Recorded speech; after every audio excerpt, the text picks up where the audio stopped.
साल 1850 के दशक का समय था। अमेरिका में औद्योगिक क्रांति की लहरें चल रही थी। हर कोई कुछ नया करना चाहता था, कुछ आविष्कार, कुछ बड़ा बनना चाहता था। ऐसे ही सपनों में के साथ एक युवा वैज्ञानिक रॉबर्ट ऑगस्टस चेसब्रा ने अपनी यात्रा शुरू की। रॉबर्ट कोई धनाढ्य घराने के नहीं थे। उनका जन्म 1837 में हुआ था। वह एक केमिस्ट थे, यानी रसायन शास्त्र के जानकार।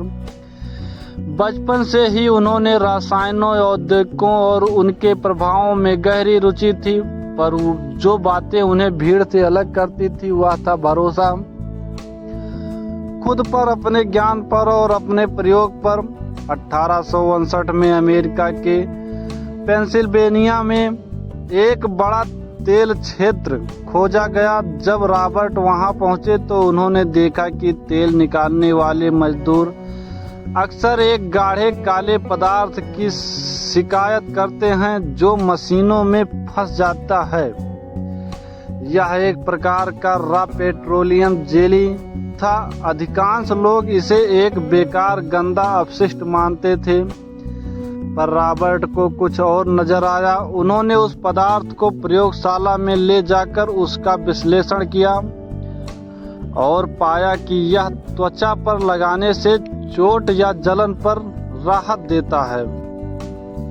इसी आधार पर उन्होंने इस पदार्थ को शुद्ध किया, उसकी गुणवत्ता को बढ़ाया और पेट्रोलियम जेली का शुद्ध रूप तैयार किया। रॉबर्ट ने इस नए उत्पाद का नाम रखा वैसलीन।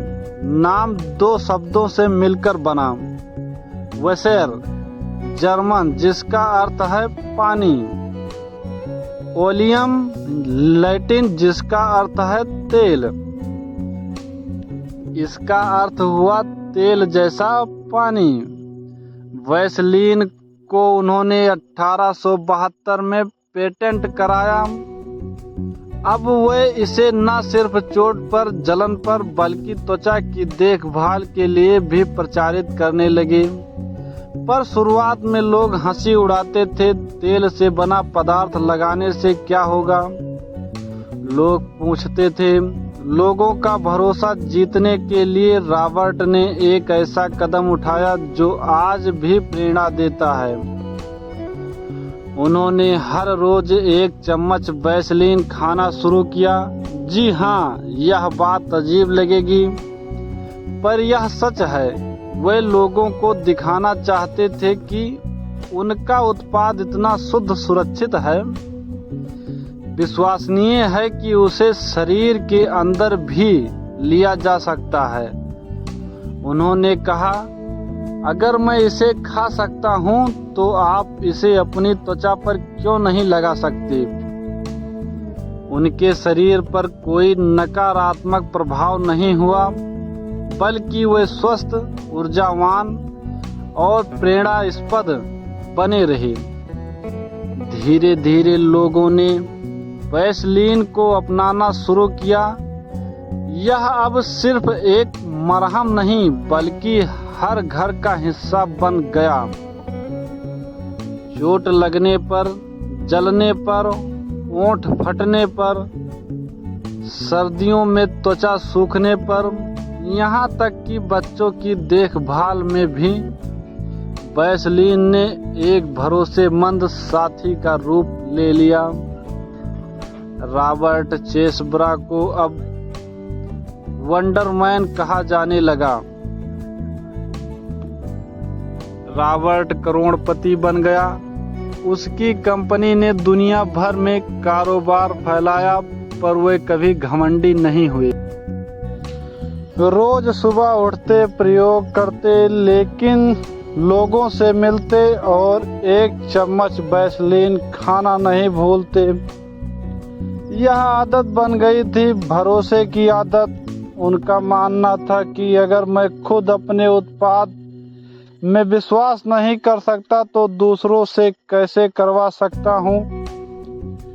रॉबर्ट चेसब्रा ने 1993 में 96 वर्ष की आयु में अंतिम सांस ली। जीवन भर उन्होंने वैसलीन का इस्तेमाल किया, बाहर भी और अंदर भी। डॉक्टरों के अनुसार उनकी सेहत उम्र के हिसाब से शानदार थी, न कोई बड़ी बीमारी न कोई कमजोरी। यह कहना अतिशयोक्ति नहीं होगी कि भरोसे ने उन्हें लंबी उम्र दी। आज वैज्ञानिक भी मानते हैं कि इंसान की सोच, विश्वास और मानसिक ऊर्जा का असर शरीर पर पड़ता है। रॉबर्ट चेसब्रा का हर दिन अपने उत्पाद पर भरोसा जताना उनके शरीर में सकारात्मक ऊर्जा भरता था।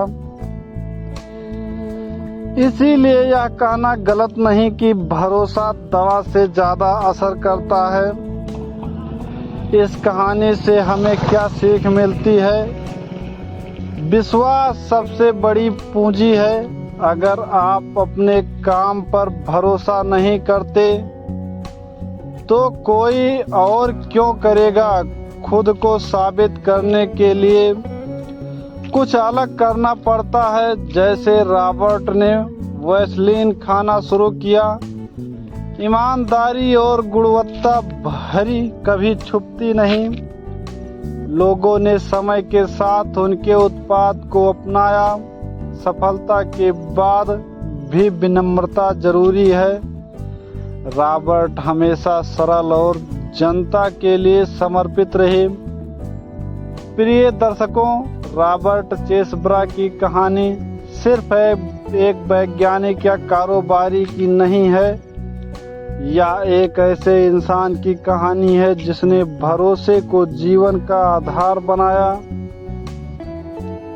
उन्होंने हमें सिखाया कि अगर आपके पास विश्वास है तो दुनिया की कोई ताकत आपको नहीं रोक सकती। तो अगली बार जब आप वैसलीन की डिब्बी देखें तो याद कीजिए, यह सिर्फ एक जेली नहीं बल्कि एक वैज्ञानिक के भरोसे, मेहनत और संघर्ष की कहानी है।